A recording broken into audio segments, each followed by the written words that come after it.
Bien. Ah, je croyais que le titre, c'était Je suis une merde magnifique. Merci Vous avez changé le titre de vous asseoir. Nous allons commencer. Nous avons une petite inquiétude.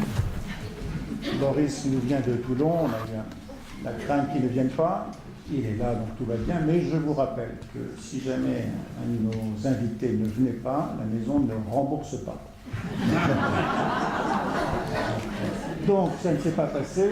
Nous allons commencer. Alors, je vais simplement vous présenter Marion Robin, qui est psychiatre, qui travaille à l'Institut Mutualisme Souris, dans le département de psychiatrie à côté, qui dirige l'unité de crise, qui travaille sur un certain nombre de recherches qui ont trait à des choses qui probablement vont stimuler ces interrogations par rapport aux travaux de Boris, autour des émotions, autour des traumas, des maltraitances, des carences, des négligences, etc. etc.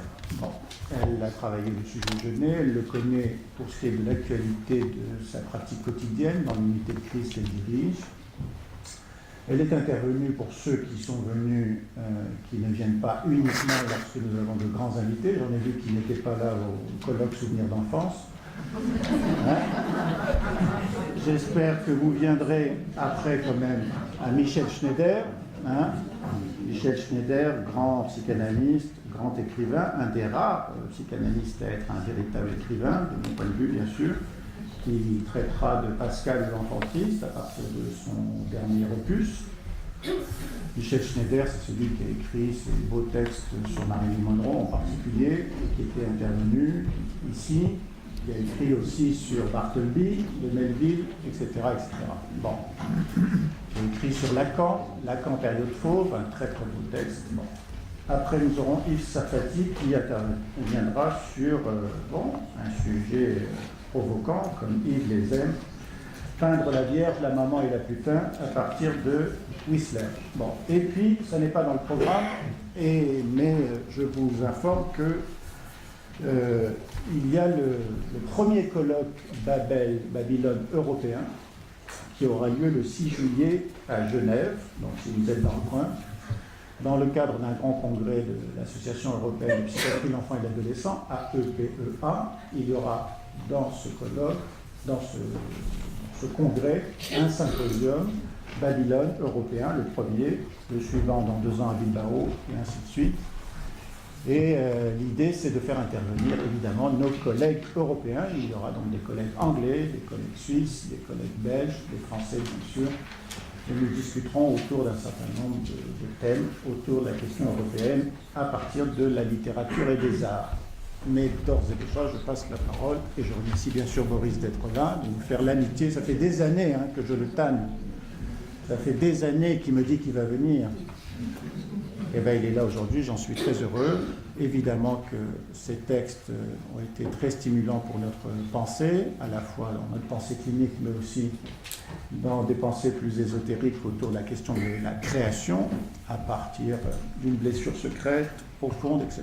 Tout ça va probablement être évoqué ici. Je remercie donc à nouveau Boris et je laisse Marion débuter ce séminaire. Donc j'ai l'importante tâche ce soir de présenter quelqu'un qu'on ne présente plus depuis longtemps, et donc qu'on ne présente plus depuis longtemps tant il a été l'auteur d'ouvrages qui ont été extrêmement lus, relus, appréciés, tant il est le pape de ce concept de résilience, tant il est le défenseur des forces de vie face à l'expérience de la mort, tant il est l'explorateur de ces chemins de vie. Donc Boris Cyrulnik est neuropsychiatre, psychanalyste, directeur d'enseignement à l'université de Toulon. Il est parti de l'éthologie, notamment avec Mémoire de singe et Paroles d'homme. En 1983, vous vous êtes inspiré du comportement affectif des animaux pour interroger celui des humains. Vous avez ensuite, notamment avec les nourritures affectives, en 1993, continué à décortiquer les ordres et désordres émotionnels. Après l'ensorcellement du monde et avec un merveilleux malheur en 1999, vous avez développé la notion de résilience, donc cette aptitude à tenir le coup, survivre psychiquement autant que physiquement et reprendre un développement dans des circonstances adverses, cette bagarre d'un enfant qui, poussé par la mort, va inventer une stratégie de retour à la vie. Vous vous êtes pour cela inspiré des parcours de personnalités comme Barbara, Maria Callas ou bien Brassens dans Les Vilains Petits Canards. Et vous avez témoigné ensuite, notamment avec Le Murmure des fantômes, de ce que devient la trace du fracas du passé chez l'enfant devenu grand, puis devenu adulte, puis éventuellement engagé dans un couple. Et là, c'est donc avec Parler d'amour au bord du gouffre, en 2004, que vous abordez ce que représente la construction du couple en considérant les blessures de chacun, ou comment chacun intègre dans le rapport à l'autre sa propre historicité.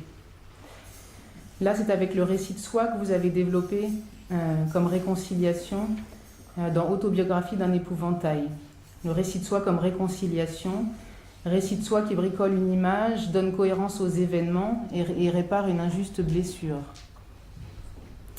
Récit de soi qui inclut aussi la force de dire l'indicible, le sale, le morbide, ces vécus qui peuvent susciter le rejet d'autrui et la honte qui leur est associée. C'est en 2010, avec Mourir de dire, donc, et cette honte dont vous avez parlé de ces silences sous-tendus par cette émotion, la honte. Vous avez osé écrire sur le tabou du suicide des enfants dans le livre « Quand un enfant se donne la mort », comme une suite possible de ces récits, le suicide comme une suite possible de ces récits parfois insurmontables. Ces dernières années, vous avez enfin raconté votre naissance, votre parcours, puis votre vocation soignante et psychiatrique, avec Sauve-toi, la vie t'appelle et Les âmes blessées. Et enfin, l'année dernière, vous avez publié Ivre paradis, bonheurs héroïques, où vous avez parlé de la force de l'identification aux héros de votre enfance, Rémi sans famille, Oliver Twist ou Tarzan, comme support de l'identification d'une perte tragique et d'une renaissance heureuse, et d'une façon plus générale d'une épopée au travers de ces épreuves d'abandon, d'injustice et de malveillance. Vous avez aujourd'hui choisi de nous parler dans ce séminaire Babylone, Art, littérature et psychanalyse, de Jean Genet. Jean Genet, parcours chaotique, poète errant. Voilà, je m'excuse parce qu'effectivement sur le PowerPoint, il y a, comme vous le disiez, le titre qui n'était pas le titre initial. Je ne sais pas pourquoi il y a une coquille. Donc, je vous laisse la parole sur Jean Genet. Merci, je suis ravi d'être avec vous. Et je vais essayer de vous parler de Jean Genet parce que Jean Genet, c'est un copain d'enfance. Je l'ai connu quand nous étions enfants ensemble. Sauf que Jean Genet, quand j'étais enfant, il ne s'appelait pas Jean Genet, il s'appelait Bobos, il s'appelait Tonnerre, il s'appelait Guitare. C'était des gosses d'institution qui, comme Jean Genet, avait fait ou que votre serviteur avait fait en quelques années une quinzaine d'institutions, parce qu'à cette époque-là, on changeait de nom à cause de la guerre ou parce qu'une décision administrative faisait changer de nom ou faisait changer de lieu à cause d'une autre décision administrative. C'est-à-dire que le tissage du lien était pratiquement impossible parce qu'à peine un lien commençait-il à être tissé qu'il était déchiré pour une autre filiation, une autre représentation de soi, un autre lieu. Et dans ces lieux, il y avait toujours Jean Genet, Bobos, Guitare, Tonnerre, appelez-le comme vous voudrez. Il y avait toujours un ou deux Jean Genet. Et quand on lit Jean Genet, ou les équivalents de Jean Genet, il y a une métaphore que j'ai employée dans un excellent bouquin que vous avez cité, sur Mémoire de singe, et c'est la métaphore de la poubelle. Je suis un enfant poubelle. C'est une métaphore étonnamment fréquente chez ces enfants, qui n'est même pas une honte, qui est un constat, je suis un enfant poubelle. Sauf que la stratégie face à la poubelle est totalement différente. Il y a des gosses qui sont hébétés d'être dans une poubelle, la vie mentale est éteinte, ils acceptent la poubelle. Il y a des gosses qui n'ont qu'un rêve en tête, je reprendrai le mot rêve plusieurs fois ce soir, rêverie. Il y a des gosses qui n'ont qu'un rêve en tête, c'est sortir de la poubelle, et d'autres qui, c'est la majorité des gosses, Et il y a d'autres gosses, c'est pas la majorité, mais c'est ceux dont on parle le plus, qui eux veulent rester dans la poubelle pour crier du fond de la poubelle. Et ça, c'est Jean Genet. Jean Genet ou les équivalents, ou ceux dont je vais parler. C'est-à-dire que la stratégie, la situation est la même pour tous, mais ce que je viens de dire est absurde parce que dans un même espace-temps, aucun de nous ne vit dans le même monde parce qu'on n'a pas le même contexte, la même famille, la même histoire, le même développement. On n'attribue pas la même signification aux mêmes choses, aux mêmes gens. Donc, même si on vit ensemble dans le même espace-temps, ben, on ne vit pas dans le même monde. Alors, quand on lit les biographies de Jean Genet, parce qu'il a beaucoup écrit, et on a beaucoup écrit sur lui, Jean Genet se présente comme un mal-aimé, un enfant malheureux dans les institutions froides. Or, j'ai fait une petite enquête, et c'est vrai qu'il a été abandonné. On dit que les archives disent qu'il a été abandonné pendant les 6 premiers mois de sa vie et qu'une famille d'accueil l'a recueilli au cours du 7e mois.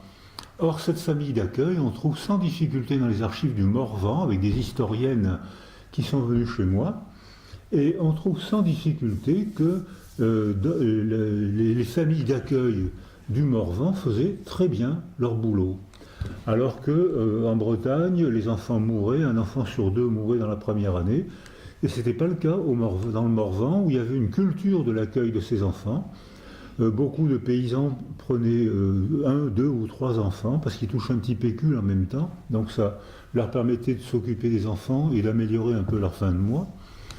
Et il se trouve que j'ai trouvé dans Albert Diffie, Anne Cadoré, qui est un grand nom de l'histoire, et les historiennes qui sont venues chez moi pour me parler de l'agence Saulieu, dans le Morvan, m'ont montré des photos, m'ont montré les archives, et il se trouve que le bébé Jean Genet, 6, 7e mois, est recueilli dans une famille adorable, le couple Régnier, et que dans cette famille, comme souvent dans les familles éducatrices du Morvan, ce que j'ai eu l'occasion d'entendre, les adultes, les familles d'accueil ne parlent aux enfants qu'avec des mots doux, mon Jean, viens ici mon Jeannot, et que les enfants, statistiquement, se développent extrêmement bien, et se développaient très, très bien à l'époque de Jean Genet, sauf que il y avait toujours Bobos, Jean Guitard, les frères Tonnerre, qui, eux, avaient un développement particulier,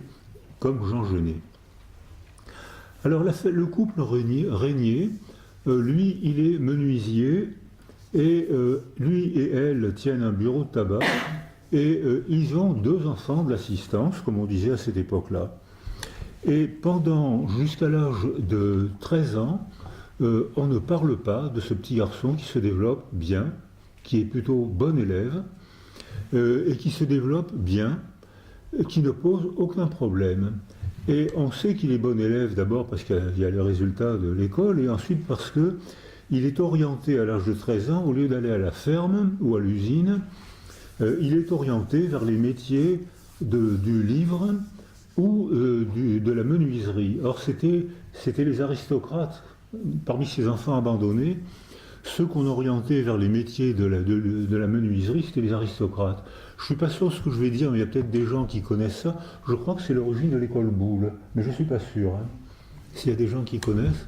Donc, ça veut dire que c'est les aristocrates de l'artisanat.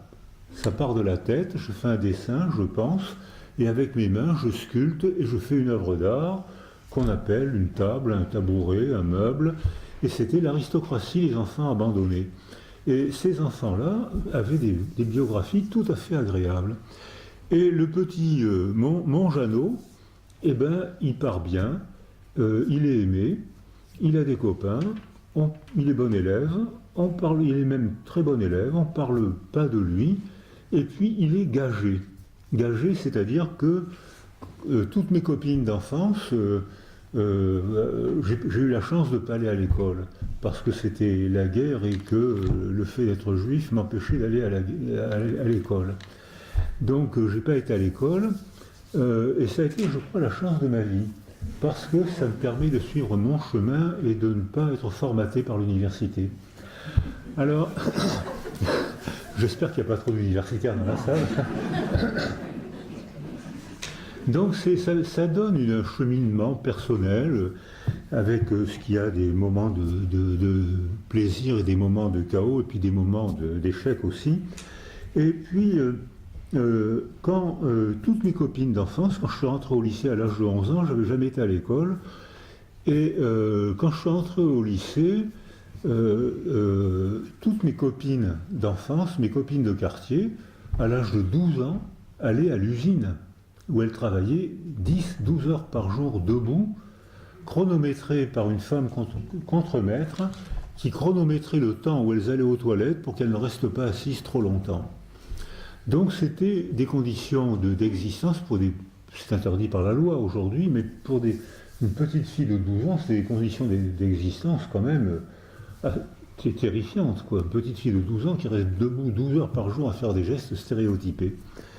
Et Jean Genet échappe à ça, et dès qu'il est gagé, c'est-à-dire dès qu'il trouve une place, on va dire, de stagiaire pour le langage d'aujourd'hui, pour apprendre son beau métier de meuble ou de livre, le drame commence, et hop, il commence à être rejeté, ou j'aurais dû dire, il commence à se faire rejeter. C'est-à-dire qu'il a un comportement tel que, comme on l'a tous vu avec ce qu'on appelle peut-être un peu vite les borderlines, qui nous torturent, qui sont très malheureux, qui sont très attachants, et qui torturent les familles, les copains et les psychothérapeutes. Hein. Et donc on voit on va dire borderlines pour aller vite, et il se fait rejeter partout où il va, il provoque, et il dit, mais c'est normal qu'on me rejette, j'ai été rejeté par ma mère quand j'étais enfant, elle m'a expulsé d'elle-même, et vous m'expulsez parce que je ne suis qu'une merde. Et ici, alors lui, il s'installe au fond de sa poubelle, il s'installe même au fond de son WC, et c'est volontairement, c'est pas moi qui parle, hein, c'est Jean Genet. Il y a des dessins de Cocteau où on voit un homme en position de sodomie avec une merde noire qui est autour de lui. Donc c'était une métaphore parlante, hein. Il se sentait, il se représentait comme ça. Et alors c'est assez étonnant parce que quand je travaillais avec Joseph Sberg ou de l'œuvre de secours des enfants, ou avec Annick Dumaret, ou avec SOS Village, ou avec les orphelins d'Auteuil, l'œuvre de secours des enfants, Joseph Sberg a fait un travail stupéfiant avec presque 900 enfants maltraités, suivis jusqu'à l'âge adulte, avec analyse médicale, sociale, psychologique, et le devenir n'est bien sûr pas du tout ce qu'on raconte dans les livres, et ces enfants-là deviennent des adultes statistiquement épanouis, sauf que, quelle que soit l'institution, il y a toujours Jean Genet, Bobos, Jean Guittard et les frères Tonnerre qui sont mes copains d'enfance. Et il y a toujours, c'est une minorité, mais ils ont tous ce caractère-là de voleurs, bagarreurs. Je me rappelle quand j'étais dans une institution qui m'a été très utile, la Commission centrale de l'enfance, qui a été fondée par le père d'Alain Minck. Et cette institution était extraordinaire. Il y avait deux femmes qui la gouvernaient, Louba et Anna Wilner, qui avaient fait leur formation en Pologne avec Korczak, et qui considéraient que les enfants devaient vivre en République. Et j'étais avec Roland Topor, je ne sais pas si ça vous dit quelque chose, on était amis d'enfance depuis qu'on s'est retrouvés dans cette institution, et on est resté amis toute notre vie. J'étais avec lui quelques jours avant sa mort, et nous, on voulait sortir de la poubelle. On ne rêvait que de sortir de la poubelle. On faisait des rêves fous, merveilleux. Le réel était dégueulasse. Et là-dedans, il y avait une magie constante. Là-dedans, il y avait un rêve fou qu'on a en partie réalisé. Et c'est ce rêve fou, qui nous a permis de sortir de la poubelle. Ça ne s'est pas fait tout seul, hein. Mais voilà, ça s'est un peu fait quand même. Donc on rêvait de sortir de la poubelle. Et Roland peignait. Déjà, moi, j'écrivais des chansons.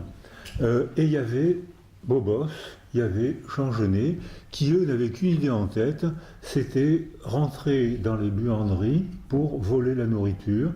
Et il y avait une fille, il y avait une majorité de garçons qui étaient comme ça, mais il y avait une fille dont j'ai oublié le nom qui me faisait un peu peur, parce que dès qu'il y avait les promenades, quand j'étais à Villard-de-Lans, la maison à côté de Georges Perec, la maison à côté de Georges Perec. La vie est folle, hein. Non, ça va, mais alors la vie, qu'est-ce qu'elle trimballe. Et donc, à côté, on avait les promenades obligatoires. Sauf que c'était la fin de la guerre et qu'on n'avait pas de chaussures, et qu'il y avait de la neige à Villard-de-Lans. Et la promenade était obligatoire. Mais l'administration était déjà tellement puissante qu'il fallait se promener pieds nus dans la neige. Donc c'était une torture physique et beaucoup rentraient avec les pieds gelés.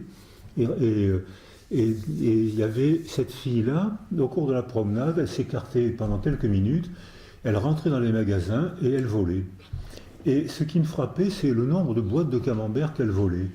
Or, elle n'aimait pas le camembert, puisque dès qu'elle volait les camemberts, elle nous les donnait. Mais nous, on était contents. Alors j'étais content, j'étais un peu embêté quand même, parce que c'est pas comme ça que je voulais vivre, mais je profitais des camemberts quand même. Hein. Donc c'était une Jean Genet, c'était une Jeanne Genette, c'était une Bobos. Alors je dis Bobos parce que je l'ai connu, j'ai eu l'occasion de le voir pendant très longtemps. Il a fait une biographie à la Jean Genet, c'est-à-dire bagarre, vol, créativité, comportement, se faire battre physiquement, se mettre en situation d'échec, voler des mouchoirs pour se faire arrêter. Voler les mouchoirs pour un petit garçon, franchement. Quand il devient écrivain, il vend son manuscrit à 4 éditeurs différents. Il touche la monnaie, il savait bien que le premier, en publiant son manuscrit, les 3 autres, il avait signé un contrat. Il savait bien qu'il allait être condamné, il le savait.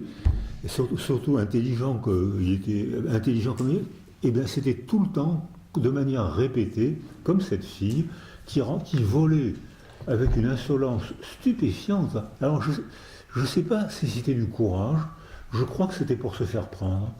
Je crois que parce qu'elle volait avec une totale décontraction devant tout le monde, parfois même il fallait partir en courant, et moi je ne voulais pas courir, c'est pas moi qui avais volé, c'était elle.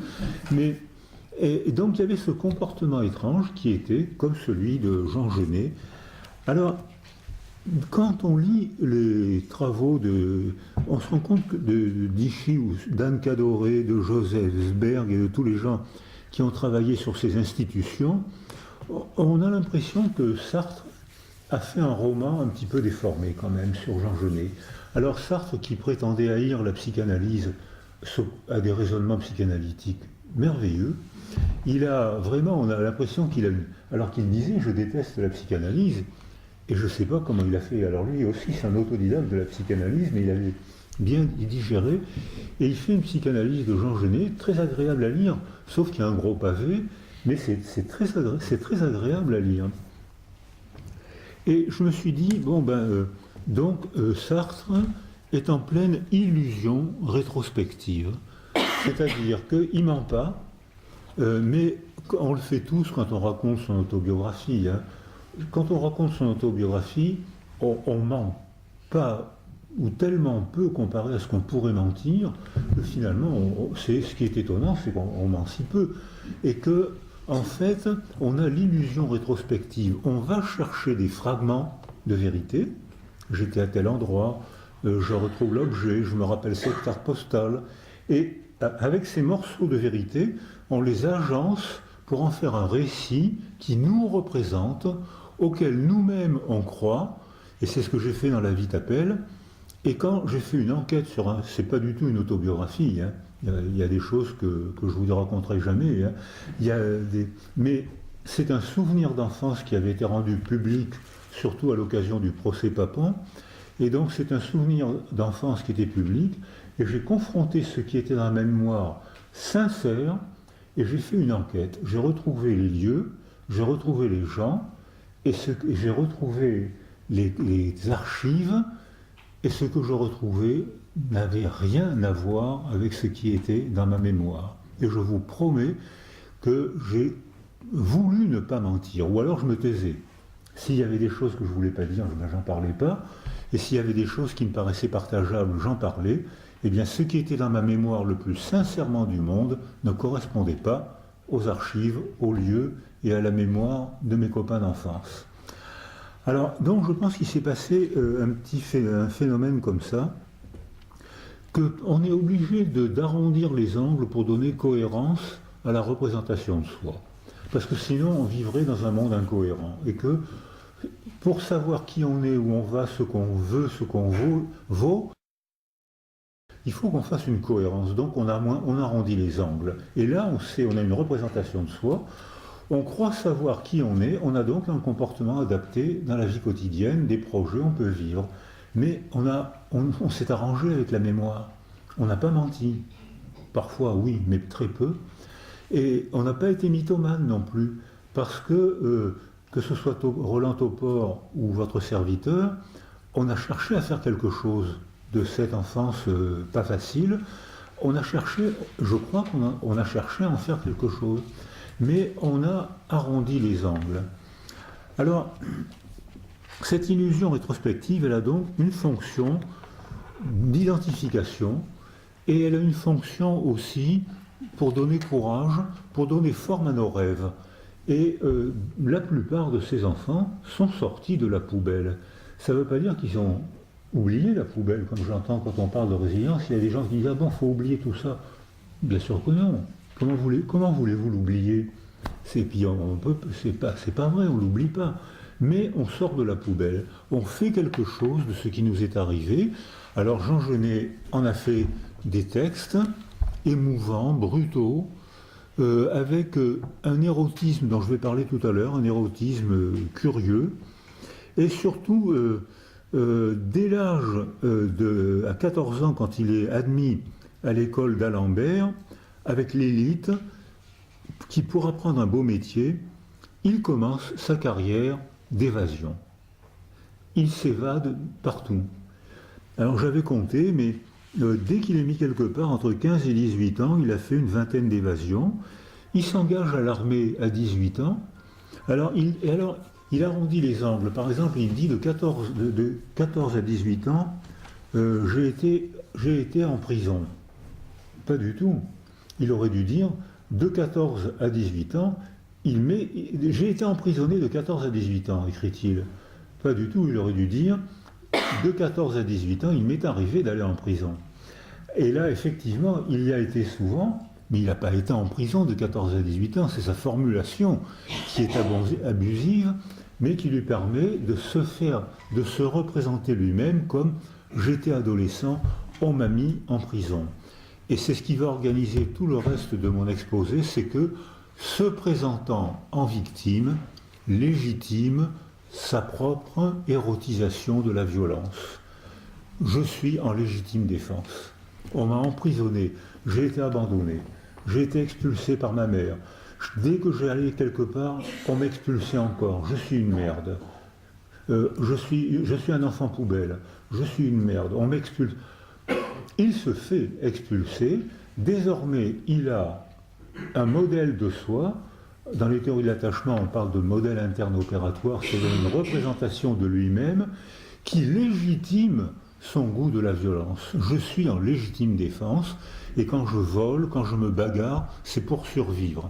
Sauf que, dès qu'on réfléchit un peu, on se rend compte que c'est lui qui met en scène ces comportements répétitifs de vol, de bagarre, de rupture.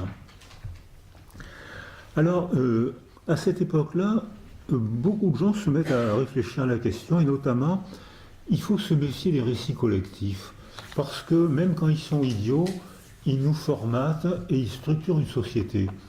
Les préjugés structurent une société. Il n'y a pas que les écrivains, les philosophes, les psychiatres et les politiciens qui structurent une société. Je pense que les préjugés les plus stupides structurent une société, et je dis souvent même, méfions-nous des théories idiotes, c'est celle qui marche le mieux. Plus une théorie est conne, plus vous êtes sûr qu'elle aura des lecteurs. Vous pensez à qui vous voulez. donc il se fait donc, c'était l'époque où on avait des relations de causalité, on cherchait la cause. Depuis le succès scientifique de la physique, on veut expliquer le monde en cherchant la cause. Or, quand on travaille avec Braic, notre ami, il me disait, même en astronomie, il y a des multiples causes, il n'y a pas de cause unique. Même en biologie, il y a une convergence de causes, il n'y a pas une cause unique. Et alors, en psychologie, il y aurait une cause unique. Il y aurait la cause de la schizophrénie, il y aurait la cause du borderline. Ah ben ça, alors, partout, il y a une convergence de causes, sauf en psychologie.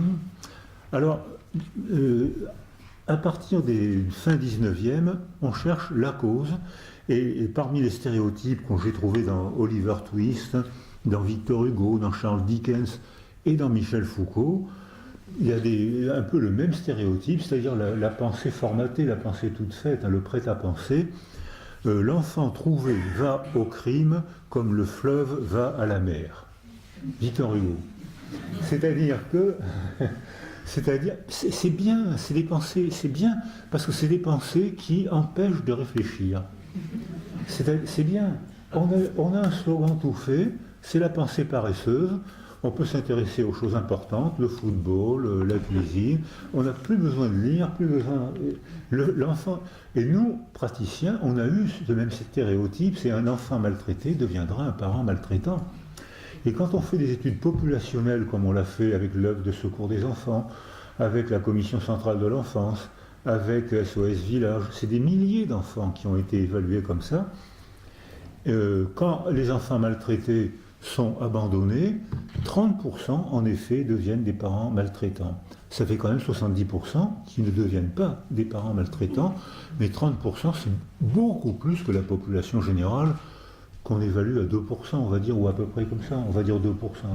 Non, enfin, je ne connais pas le chiffre, mais on va dire un ordre de grandeur comme ça. Donc, 30%, ça c'est le chiffre des enfants maltraités, non entourés, 30%. C'est énorme, et 70% ne répètent pas. Dès que Annick Dumaré, dès que Joseph Sber suivent ces enfants avec une méthode inspirée par René Zazot et Nathalie Loutre du Pasquier, au CNRS, dès qu'ils font la même méthode, lorsque ces enfants maltraités sont soutenus, entourés, éduqués, vous savez combien répètent la maltraitance quand ils deviennent parents? 0. Ce qui provoque la répétition de la maltraitance, c'est l'abandon des enfants maltraités, c'est pas la maltraitance. Si ces enfants sont soutenus et entourés, eh bien ils deviennent des parents pas comme les autres. Parce que là, on a tous été d'accord pour dire que la résilience, ce n'est pas la reprise du développement. Puisque le trauma est dans la mémoire, il est dans le corps, il est dans le cerveau, ce n'est pas la reprise du développement. C'est la reprise d'un développement qui peut être bon ou pas moins bon, comme nous tous dans la salle, mais qui réfère constamment à la blessure initiale. C'est-à-dire que ça devient le paradis, ça devient l'étoile du berger de notre développement. On va dans ce sens. On a été maltraité, toute notre vie, on reste sensible à la maltraitance. Mais on ne se soumet plus. On ne se soumet pas. On va rentrer dans une association, on va chercher à comprendre, on va écrire, on va témoigner. Quand j'ai travaillé avec l'UNICEF, avec les enfants soldats au Congo, RDC, ou en Colombie, où je suis entré il y a quelques jours, semaines, je ne sais plus qui je suis. Donc quand les enfants soldats sont terriblement maltraités. Quand on parle avec eux, ils disent, quand on leur dit « Qu'est-ce que tu veux faire quand tu seras... » Moi, je les vous voyez. Qu'est-ce que vous voulez faire quand vous serez grand? Presque tous voulaient devenir médecin ou psychologue. Pourquoi? Parce que moi, je sais à quel point ça fait souffrir. Moi, je sais ce qu'il faut faire pour aider ces enfants. Beaucoup voulaient devenir journalistes ou écrivains, des enfants sans école, surtout au Congo. Hein. L'école coûte cher, c'est à peu près $1 par jour. C'est riche, $1 par jour au Congo. Hein. Donc, ils vont pas à l'école. On leur apprend que le métier des arts, mais on leur apprend que la violence. Et pourquoi vous voulez devenir journaliste ou écrivain? On ne peut pas se taire, parce que se taire, c'est rester complice de ceux qui commettent ce crime. Et c'est ce qu'ont fait les Arméniens qui se sont tués pendant un siècle, c'est ce qu'ont fait les Juifs d'après la Shoah, qui se sont tués pendant 40 ans. jusqu'au jour où je me suis dit, se taire, quand le négationnisme est apparu, je me suis dit, se taire, c'est se faire complice des négationnistes. Donc là, il n'est plus possible de se taire, là, il faut parler, il faut témoigner.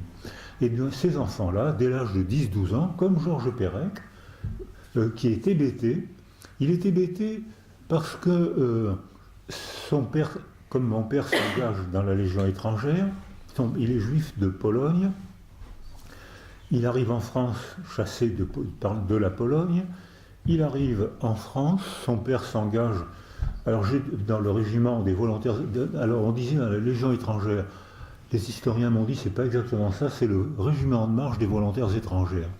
Donc je dis ça s'il y a un historien dans la salle, mais pour faire chic. Et donc il s'engage, il disparaît. Son père s'engage, il disparaît.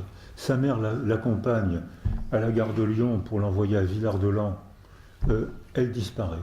Ses tantes chaleureuses, elle disparaît. Ses cousines, ses cousins disparaissent. Il ne voit aucun trauma, sauf qu'il a le pire des traumatismes qui est l'isolement affectif. Rien autour de lui, personne avec qui parler, personne pour qui travailler, personne, pas de projet à partager, pas de rencontre à prévoir. C'est le pire des traumas, sauf que c'est un trauma difficile à décrire parce qu'il est insidieux. L'agression physique, c'est facile à décrire.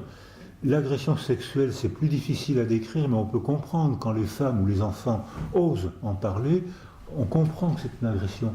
L'isolement sensoriel, la carence affective, c'est difficile de décrire un non-comportement, sauf que l'enfant devient hébété. Et maintenant qu'on fait des neuroimageries à ces enfants ou à ces adultes, on voit que l'expression de langage courant, être KO debout, eh bien c'est une bonne expression, parce que le cerveau est déconnecté, il ne traite plus les informations. S'il n'y a pas un autre pour nous stimuler, nous faire rire, nous engueuler, s'il n'y a pas un autre, le cerveau ne se connecte pas. Donc il ne fonctionne plus, il ne traite plus les informations. Donc les expressions KO debout, hébété, c'est exactement ça. La neuroimagerie confirme le langage populaire. Et alors là, il faut remettre ce cerveau en marche, préverbalement, par le soutien, et ensuite verbalement, par le travail de la parole. Et là, on en parlera tout à l'heure. Donc, on a cette minorité fascinante, Genet, Bobos, cette fille dont j'ai oublié le nom. Les filles étaient minoritaires, les filles, c'était le garçon qui était majoritaire. Et Bobos me faisait un peu peur parce qu'il cherchait la bagarre tout le temps. Donc il était physiquement très entraîné, il savait se battre et il valait mieux l'éviter. Parce c'était dès l'âge de 12-14 ans, c'était devenu un professionnel de la bagarre. Il aimait ça, il érotisait ça. Et les frères Tonnerre, je dis les frères Tonnerre parce que c'était un couple de jumeaux, avec qui je me battais. On avait 12 ans, je me battais parce que je voulais avoir des copains quand même. Et si un petit garçon de 12 ans ne se bagarre pas, il n'a pas de copains. Donc, et je trouvais que malgré leur jeune âge, 12 ans, je trouvais qu'ils avaient des points bien durs quand même, je trouve. Et puis, ils ont mal fini, puisque tous les deux ont été abattus d'une balle dans la tête. Et Topor a eu une belle biographie, pas forcément facile, mais qui a apporté beaucoup de bonheur à lui et aux gens autour de lui. Et Topor, Perec, Genet, votre serviteur, il y a un phénomène curieux qui s'est passé, c'est que quand on demande à Jean Genet, quand il est à la Métrée, là c'est la Métrée, il a fait pas mal de bêtises, et là il est dans un centre qu'on appelait ensuite centre de rééducation. Et on lui dit, mais quel est ton livre préféré? Quel est le livre, la question qu'on pose souvent aux adolescents, quel est le livre qui t'a le plus aidé? Et Jean Genet répond, La grammaire d'Auger.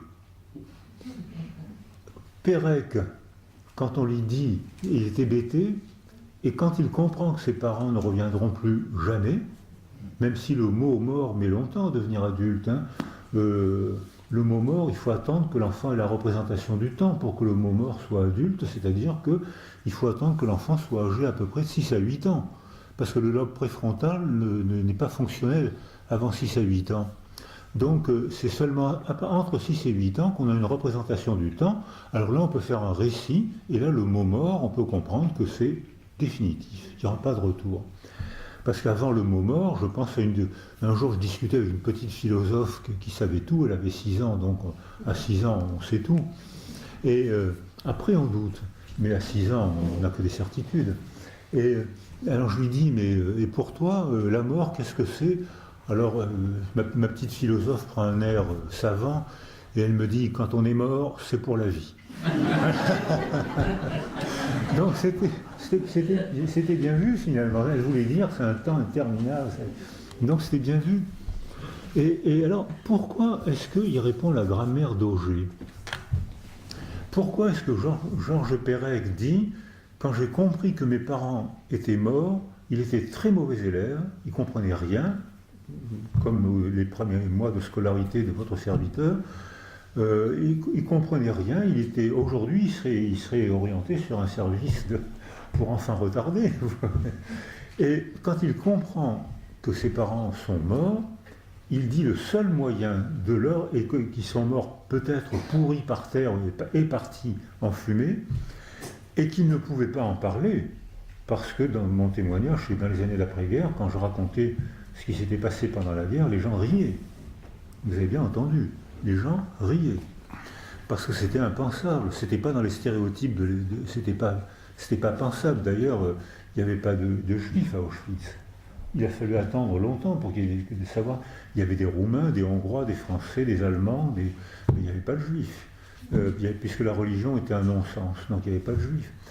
Donc et les gens riaient parce que c'était pas dans leur monde mental. Donc quand je leur racontais des histoires comme ça, il disait, tu racontes de belles histoires. Et c'est arrivé à Ginette Rimbaud, je crois, qui a dit à son psychanalyste, elle en a parlé, et c'est pas Ginette Rimbaud, c'est celle qui a écrit La traîne sauvage. Oui. Comment vous dites? Elle est venue ici présenter La traîne sauvage avec Sullivan. La traîne sauvage. Avec Sullivan. Oui, c'est ça. Et son psychanalyste fait son boulot de psychanalyste, c'est-à-dire, je ne dis pas un mot, et à la fin, il lui dit au revoir, et ça lui échappe, il dit, mais où allez-vous chercher tout ça? C'est-à-dire que quand c'est pas dans le monde mental de la personne, quand c'est pas dans la culture, comment voulez-vous en parler? Ce que vous dites est hors culture. Comme les femmes violées, elles en parlent peu, les enfants victimes d'inceste en parlent très peu, c'est pas dans la culture. Avec qui voulez-vous en parler? Comment voulez-vous en parler? Il y a une discordance entre le récit intime et le récit collectif. D'où l'importance des écrivains, des cinéastes, des fabricants de mots, c'est que eux, leur fonction, c'est de réaliser une concordance entre le récit intime et le récit culturel. Et là, on va pouvoir parler. Et là, on va pouvoir prendre sa place parmi vous, dans le groupe. Alors, Georges Perec, à ce moment-là, dit je vais écrire l'autobiographie de mes parents, qu'il n'a jamais connue. Il avait d'autres. Moi, je n'ai jamais connu. Mon père, il s'est engagé dans les Légion étrangère. J'avais 2 ans, je commençais à peine à parler. Donc, ça veut dire que. Mais dès l'instant où il rêve d'écrire l'autobiographie de ses parents qu'il n'a jamais connue, donc un refuge dans la rêverie, donc des parents imaginaires qui sont les seuls parents parfaits. Les orphelins sont les seuls à avoir des parents parfaits. Les autres, ils ont des parents réels, donc fatigués, injustes, en retard, alors que les orphelins sont les seuls à avoir des parents parfaits, avec une mère toujours jeune, avec un père toujours gai. Et Perec dit, je vais écrire leur autobiographie, l'école prend sens, il rattrape son retard très rapidement, et il devient archiviste au CNRS, et il écrit un livre, La disparition. Et c'est un livre crypté, et c'est l'écrivain de la crypte, c'est-à-dire que il est dans ce livre, dans La disparition, on met très longtemps. Qu'est-ce que c'est que ce style curieux? C'est étrange, c'est assez beau, c'est étonnant. Qu'est-ce que c'est que ces phrases amusantes? On se laisse un peu prendre, et puis on met très longtemps à comprendre que c'est la voyelle E qui a disparu. Et ce n'est que dans le livre d'après, W ou Souvenir d'enfance, ou Un souvenir d'enfance, qu'il dit « Je dédie ce livre à eux, mes parents disparus ». Et dès l'instant où donc c'est un langage crypté de livre. D'ailleurs, c'est le roi des petits points. Hein, c'est celui qui fait le plus de petits points, de points de suspension. C'est-à-dire, il évoque, il suggère, et notamment dans W, il y a 2 pages blanches avec des points de suspension au milieu. Qu'est-ce qu'il veut dire? Qu'est-ce que ça raconte? Donc c'est vraiment l'écrivain de l'énigme. D'ailleurs, il faisait des mots croisés tout le temps. Et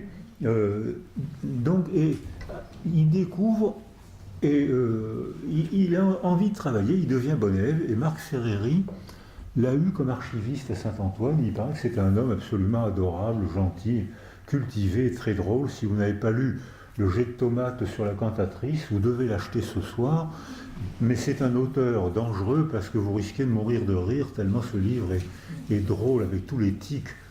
C'est un tout petit, c'est une brochure plus qu'un livre. Tous les tics. Vous avez sûrement lu la publication qui explique tout de Ling Piao et de Xin Panquin que vous avez sûrement lu. Et bien sûr, c'est une bibliographie imaginaire. Et il y a toujours des gens qui répondent « oui, je l'ai lu ». Il y a toujours des gens. Donc,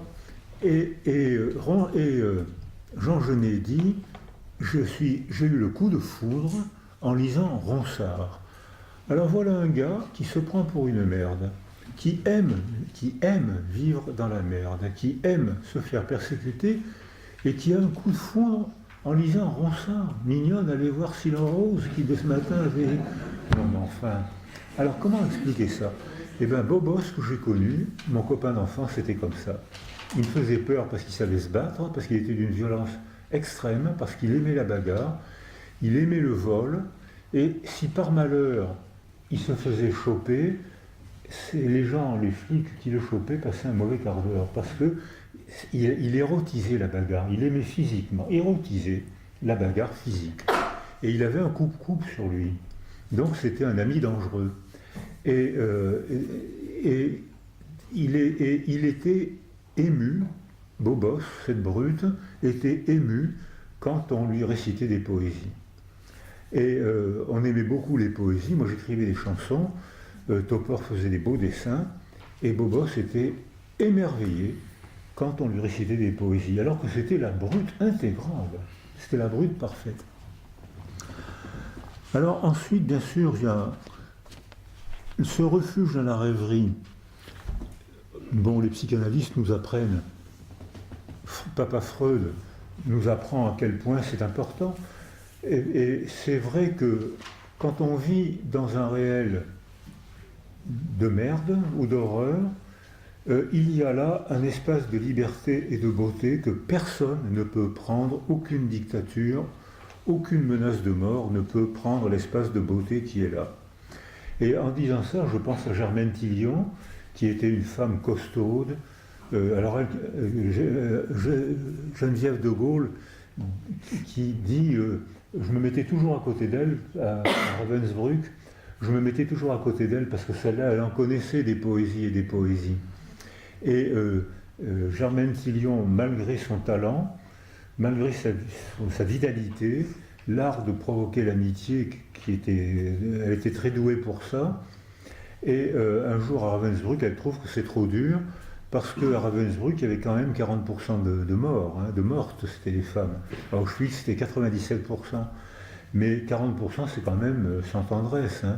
Et à un moment, elle trouve que c'est trop dur, et elle décide de se suicider. Et elle décide de mourir.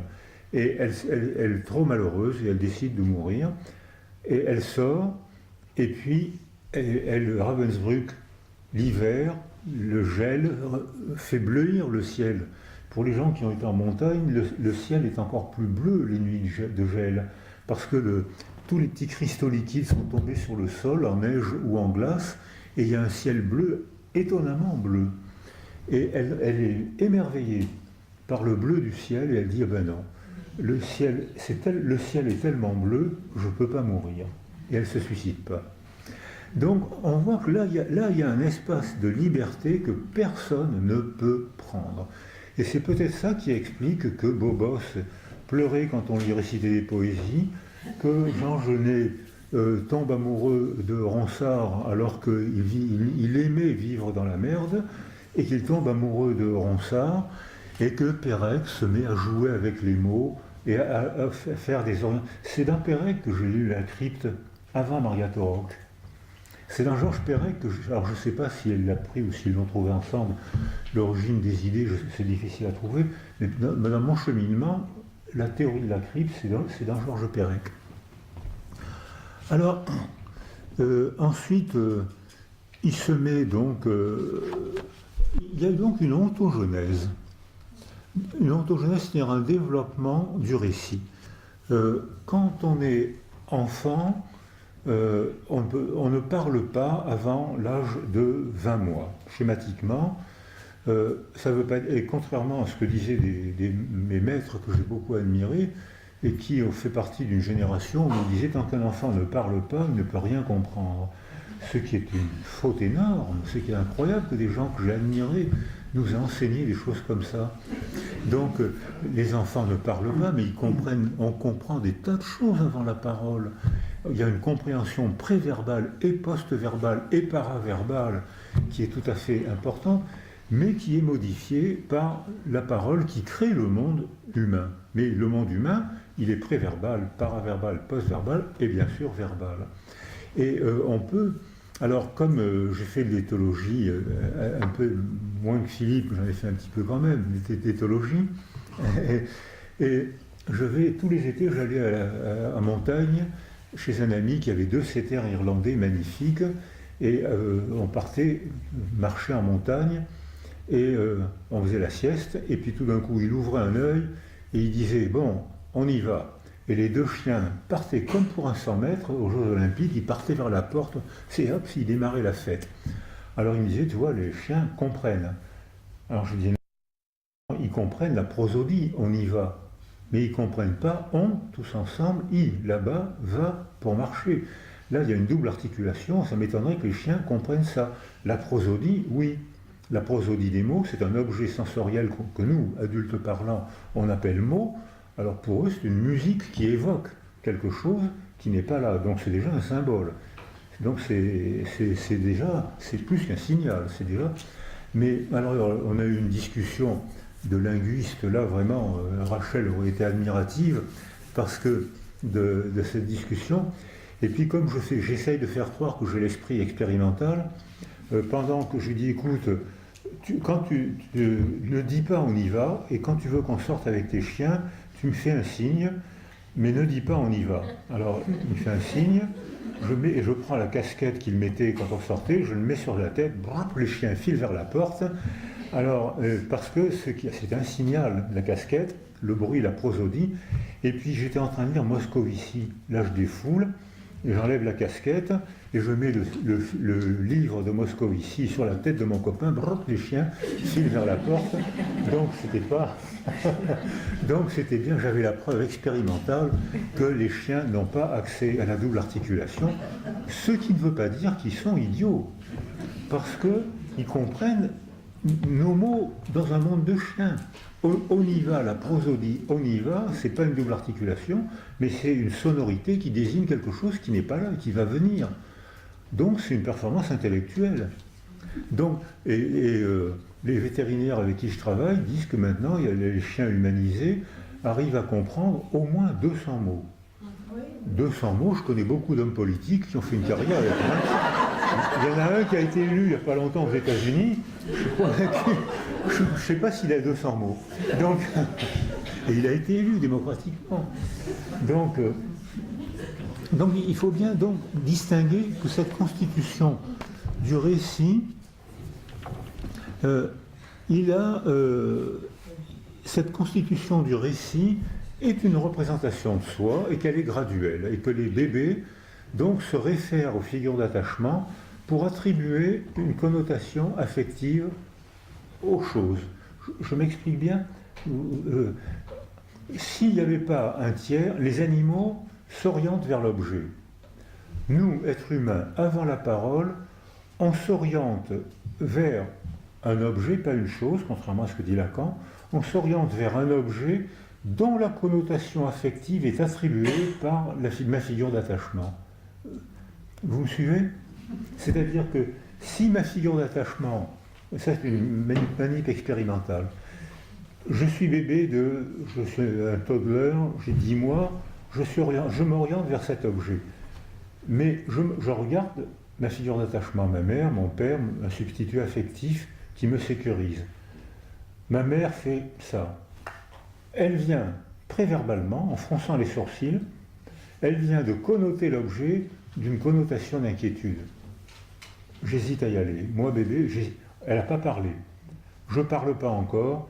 L'objet est déjà connoté d'une affectivité, d'un halo affectif qui vient de ma figure d'attachement. Donc, on ne parle pas encore que déjà les objets sont déjà imprégnés de son histoire à elle. C'est elle. Et moi, je commence mon histoire déjà dans son histoire. J'hérite de son histoire. Parce que nous, êtres humains, on vit dans la double articulation verbale, dans la double articulation. Alors, on peut se demander aussi, je me suis demandé, je parle encore combien de temps? 20 minutes? Comme une journée. Une journée. Alors, je me suis demandé aussi pourquoi Bobos, Jean Genet, cette fille, elle était d'un courage physique très grand, hein, elle se battait d'ailleurs, elle était un courage. Et pourquoi Bobos aimait tellement la bagarre?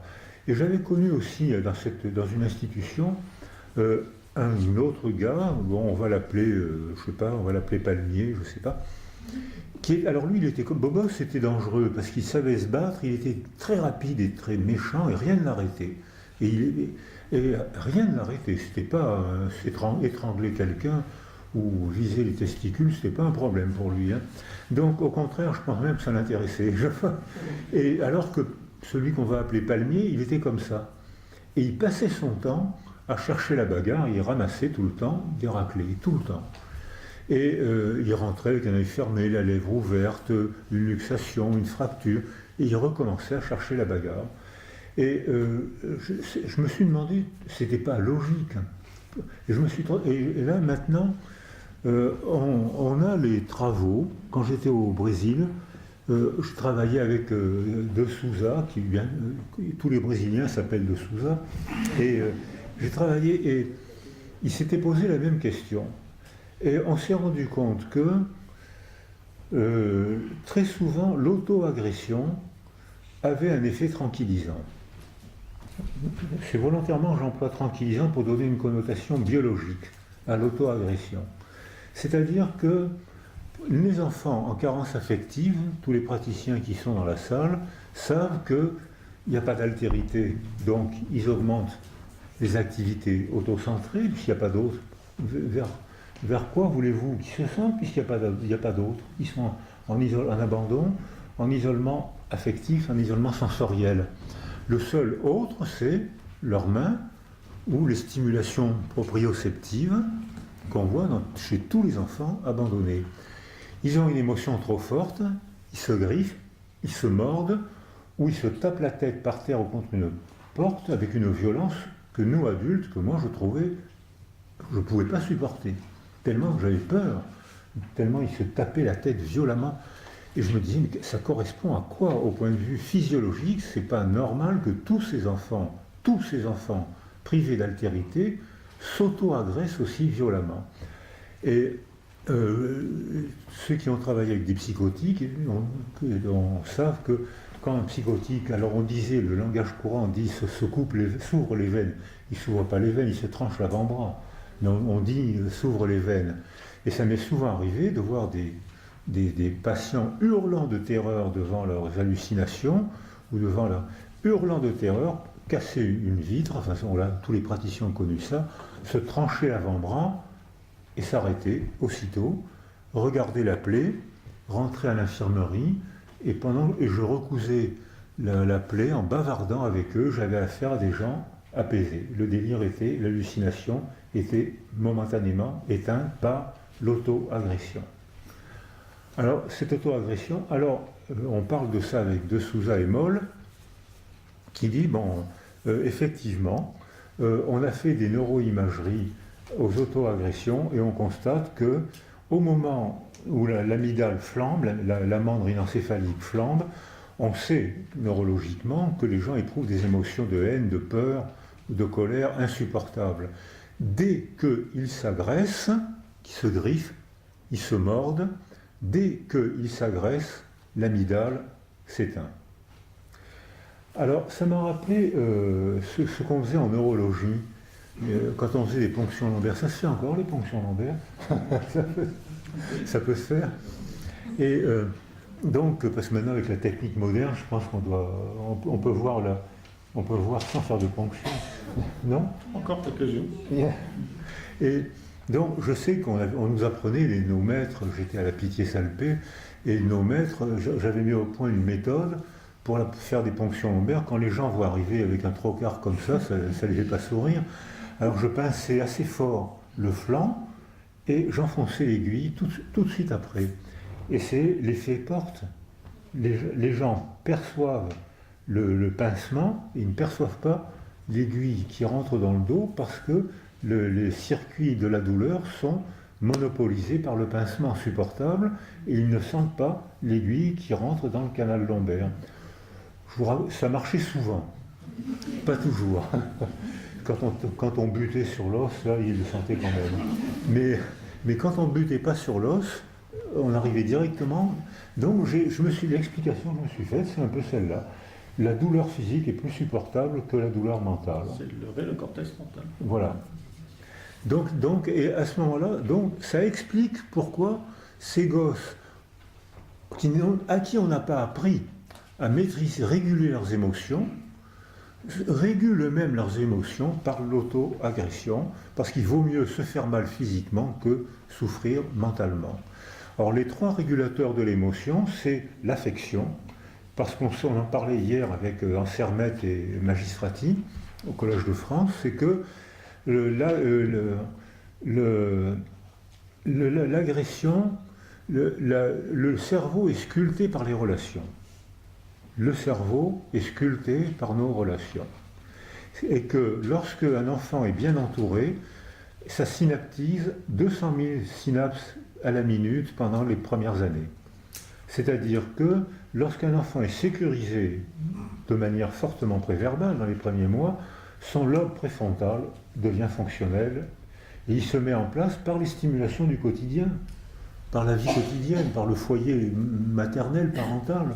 Ça suffit, c'est nécessaire et suffisant pour que le lobe préfrontal se mette à fonctionner et se connecte avec le circuit limbique, ce qui se fera progressivement plus tard. Donc s'il y a une carence relationnelle, un isolement affectif autour de l'enfant, le lobe préfrontal n'est pas connecté, le bébé n'apprend pas à réguler l'amande rhinencéphalique et pour lui, toute information est une agression. Jean Genet. Qu'est-ce que tu as à me regarder comme ça? Je ne te regarde pas comme ça. Mais pourquoi tu me manques de respect? Mais je te manque pas de respect, je te dis bonjour. Pour eux, tout est une agression parce que leur lobe préfrontal n'ayant pas été circuité par l'affectivité des premiers mois, l'amygdale rhinencéphalique flambe quand on leur dit bonjour. Le deuxième régulateur de l'émotion, bien sûr, c'est la parole. Il faut que je cherche les mots et que je trouve les mots qui vont me permettre de m'exprimer, de te faire comprendre que tu ne peux pas tout te permettre, que j'ai un malheur, j'ai une demande à te faire. Et bon, ces enfants sont tellement prisonniers de la pulsion qu'ils n'apprennent pas à parler. Parce qu'ils passent à l'acte avant de parler. Il y a des courts-circuits mentaux, donc ils n'apprennent pas. Et en plus de ça, il faut reconnaître qu'ils sont souvent tellement difficiles à aider qu'on a du mal à parler avec eux parce qu'ils sont difficiles. Même pour nous, ils sont difficiles. Et le troisième régulateur d'émotion, c'est les récits collectifs. Comment Jean Genet entend parler de qui il est et de ce qu'il fait. Alors, il y a aussi ce comportement curieux qu'avait Jean Genet, c'est la peur des cadeaux. Là, je pense aux cadeaux qu'il recevait enfant, et beaucoup d'enfants dans ces institutions écrasent les cadeaux qu'on leur donne. Ça aussi, et je crois que ça fait partie des prédicteurs des comportements autocognitifs que ces enfants vont avoir. On veut être gentil avec eux, on leur fait un cadeau, on les angoisse. Je suis une merde, je ne mérite pas ton affection, tu vas être déçu. si par malheur tu découvres qui je suis, tu vas être déçu et je vais souffrir de la déception. Je suis une merde. Tu dois te comporter avec moi comme on se comporte avec une merde. Mais je lis la grammaire d'Auger et j'aime Ronsard. Et là, je suis magnifique. Là, je sais faire de belles poésies. Là, je sais aller chercher des choses magnifiques que tu vas admirer. Mais ne me fais pas de cadeaux, parce que tu m'angoisses en me faisant des cadeaux. Tu me mets en dette en me faisant des cadeaux. Je ne mérite pas ça. Tu soulignes à quel point je suis minable. Et tu vas aimer une merde. Moi qui t'estime, tu te rends compte, je vais te souiller. Tu vas te souiller, être souillé par mon contact. Et à ce moment-là, il y a un comportement autopunitif qui se met en place et qui explique aussi l'angoisse de la réussite de ces gosses qui sont sécurisés par la haine qu'ils provoquent. Ils sont sécurisés par la haine qu'ils provoquent. Quand Jean-Paul Sartre a écrit Saint-Genès, martyr et alors, quand Jean-Paul Sartre écrit, c'était Genet a détesté Jean-Paul Sartre. Il m'a statufié parce qu'il a rompu avec lui. C'est-à-dire que Genet ne supportait Cocteau, l'homosexualité, la bagarre, le vol, que dans la rupture incessante, ou alors à l'armée quand on le cadrait. Et quand j'étais praticien à la Seine, il y avait la Légion étrangère près d'Aubagne. Et ces gosses très difficiles s'engageaient souvent à la Légion étrangère. Et j'ai été stupéfait de voir comment, dès qu'ils étaient engagés dans la Légion étrangère, impeccable, malheureusement courageux, supportant des punitions que j'aurais jamais supportées, des humiliations que j'aurais refusé de supporter, quel qu'en soit le prix, et bien eux ils supportaient. Et ils disaient, on me commande, j'obéis. Et j'osais pas leur dire, mais ce qu'on vous commande est idiot, parce que ça les sécurisait d'obéir et d'être gouvernés par l'extérieur. Malheureusement, ils faisaient des campagnes, malheureusement, ils prenaient leur retraite à 32 ans, et dès qu'ils prenaient leur retraite, ils déprimaient, et ils commençaient à voler, et ils recommençaient à se battre.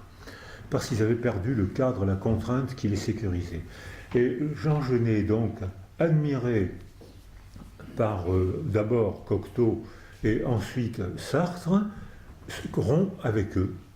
Et il se tait pendant plusieurs années parce qu'il ne supporte pas d'être statufié. Parce qu'il ne se voit pas, il ne se voit pas, lui se voit dans le vol, dans la bagarre, dans la rupture, et il ne se voit pas comme un écrivain, parce que si je suis écrivain, je ne peux que décevoir ceux qui vont me lire. Je parle encore 10 minutes, un quart d'heure ? Parce que là, j'ai pris des notes pour 5 ou 6 heures, mais c'est peut-être un peu trop. Elle m'a dit, envoyez-moi votre texte. Vous le voulez ? Donc, alors, Jean Genet, donc, en 1942, il est à la prison de la Santé, donc il est dans un réel désolant, avec des hommes qui ne font que déambuler et se bagarrer, et avec une ambiance qui n'est pas toujours facile, et à ce moment-là, il plonge dans son monde intérieur, et il écrit sur ses genoux. Et il écrit entouré par des brutes. Et lui-même est une brute, mais là, il a un espace de liberté, un espace de beauté que personne ne peut lui prendre. Et environné d'horreur, de médiocrité, de brutalité, il écrit sur ses genoux.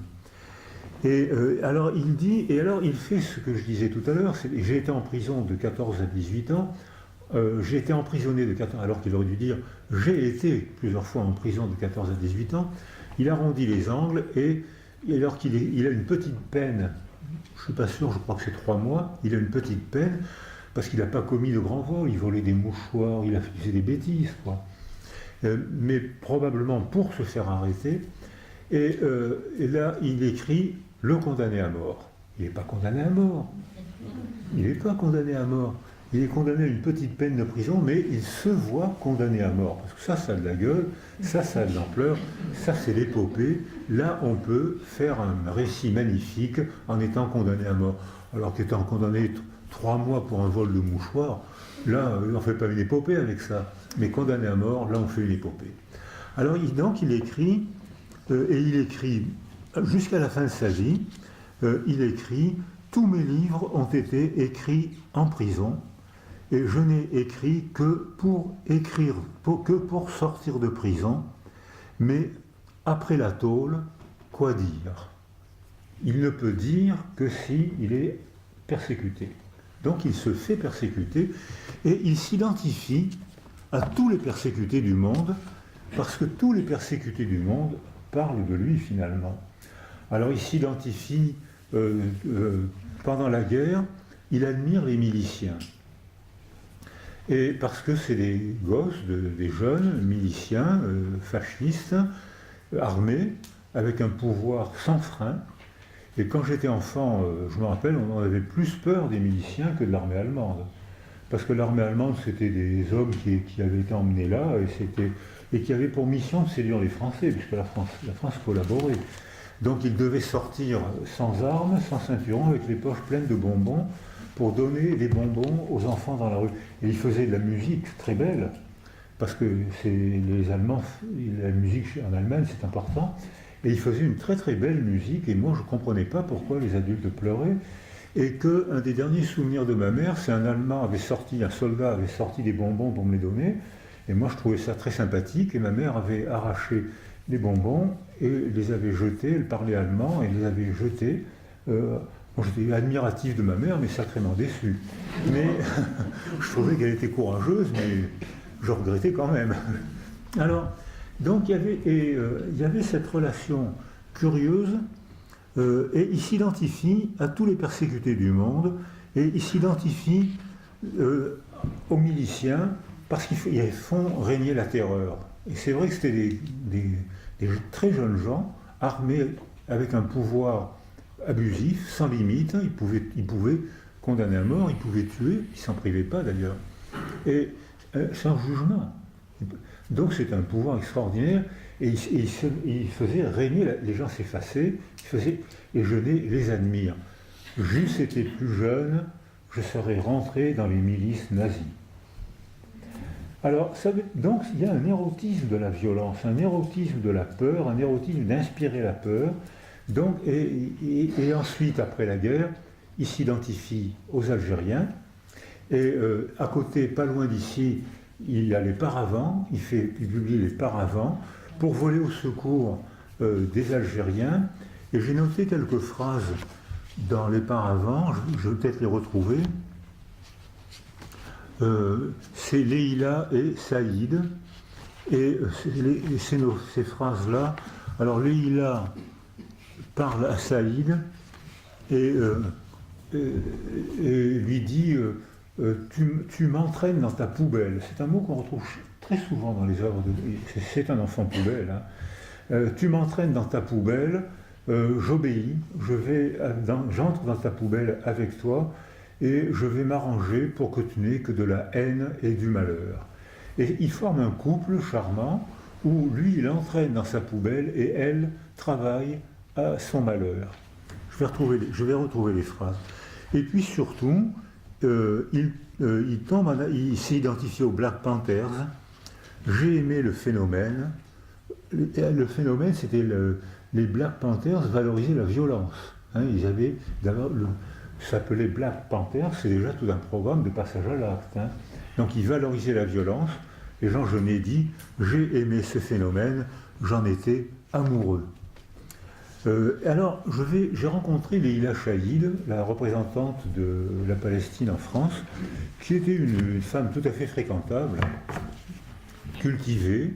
On pouvait vraiment parler, ne pas être d'accord avec elle, elle acceptait la discussion.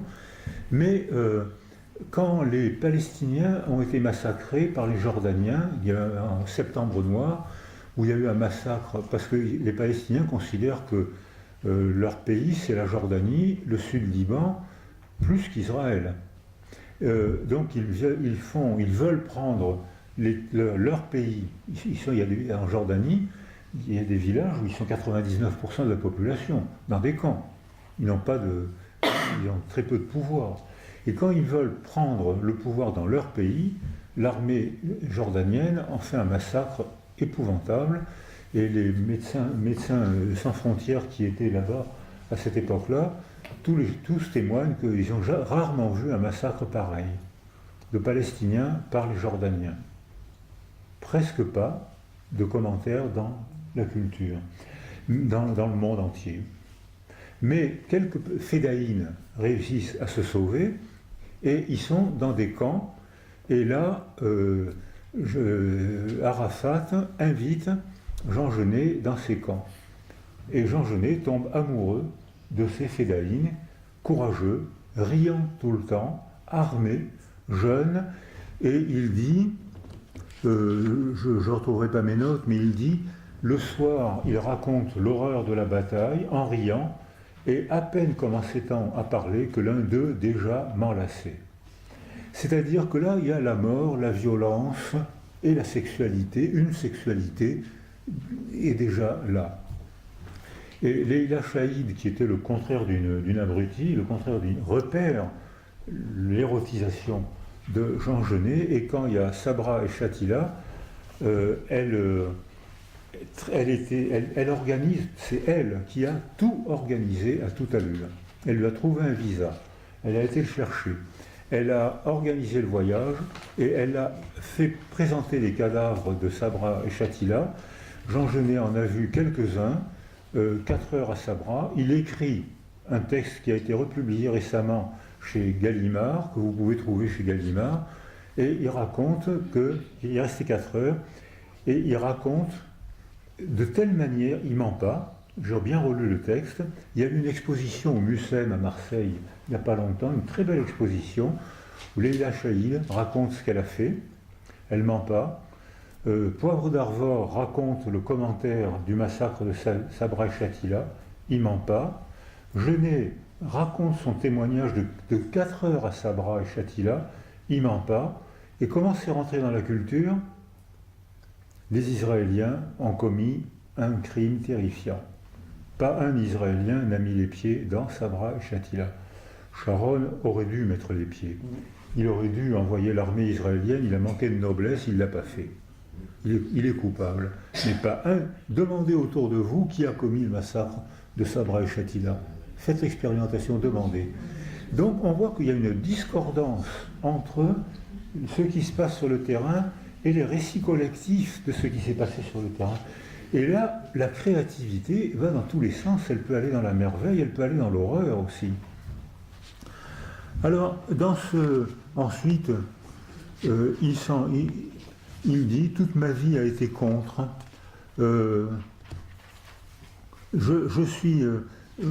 Alors, voilà encore une phrase de poubelle.